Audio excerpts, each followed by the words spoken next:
वैसे तो बोर्ड वाली सारी चीजें मैं लिखवाऊंगा ही आपको क्लास में, बट फिर भी आपको कुछ एक्स्ट्रा लगता है ना तो उनको नोट करते रहा करो। आजकल आरबीएससी पता नहीं क्लास सुन के पेपर बनाती है क्या। 3-4 दिन पहले की बात है, D5 D7 का कोई स्टूडेंट हो ना, उससे पूछना, उनकी क्लास में ये लास्ट टॉपिक डिस्कस हुआ है, आर्टिकल 84।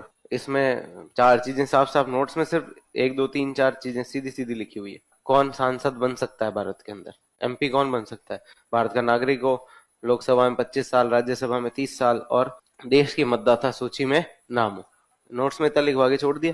उसके बाद में मैंने क्लास में कहानी सुनाई थी मनमोहन सिंह जी की, कि मनमोहन सिंह जी राज्यसभा में कैसे गए थे पहली बार, और उसके बाद में 2003 के अंदर ये नियम चेंज हुआ है। ये सिर्फ कहानी के फॉर्म में सुना के मैं यूं, ठीक है, जैसे अभी आपको इतनी बातें बताई, लिखवाता थोड़ी सी, तो ये सुना के छोड़ दिया।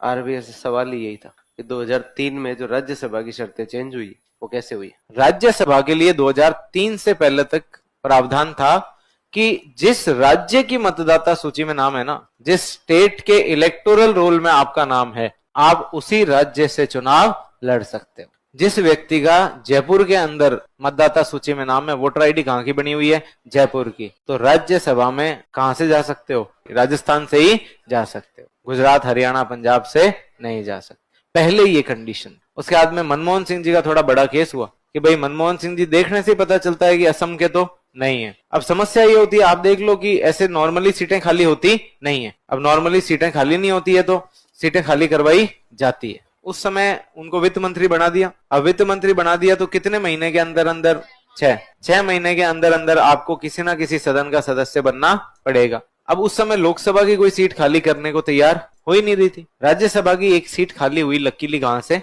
असम से। मनमोहन सिंह जी पहुंचे और उन्होंने अपने कागज पान रख दिए और चुनाव कहां से लड़े, सारा देश अचंभित किया, अरे यार।